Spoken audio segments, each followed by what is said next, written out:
வாழையில் வேலை செய்யும்போது ஒரு சிறு தடுமாற்றம் என்னன்னு கேட்டீங்கன்னா குழவி வயிறுன்னு போட்டு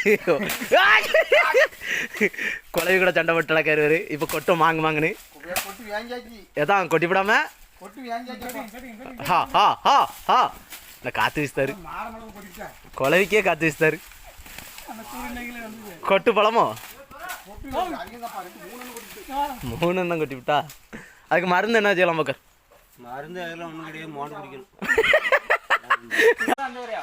அது அந்த கரை நம்ம செட்டில் ஒரு ஆள் குழவி கொட்டிச்சுலாம். அது இப்போ நம்ம வயலுக்குள்ளே வந்து பார்த்தீங்கன்னா ஒரு 2 கிலோமீட்டர் ரோட்டுக்கே நம்ம போகணும். ஒரு தேளோ ஒரு கடந்தையோ ஏதாவது ஒன்று கொட்டிச்சுன்னா நம்ம ஃபஸ்ட்டு முதல் உதவிங்கிறத வந்து என்னது செய்யலாம்? நம்மளுக்குள்ளத அது மருந்து தான். ஜீவன் தான் போயிடும்.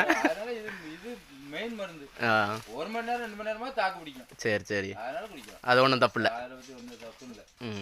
நம்மளுக்கு தேவை நம்ம உயிரை காப்பாற்றிக்கணும், அவ்வளோதான். அதுக்கு ஏதாவது ஒன்று செஞ்சு தான் ஆகணும். சரி சரி, முதல் உதவி அது.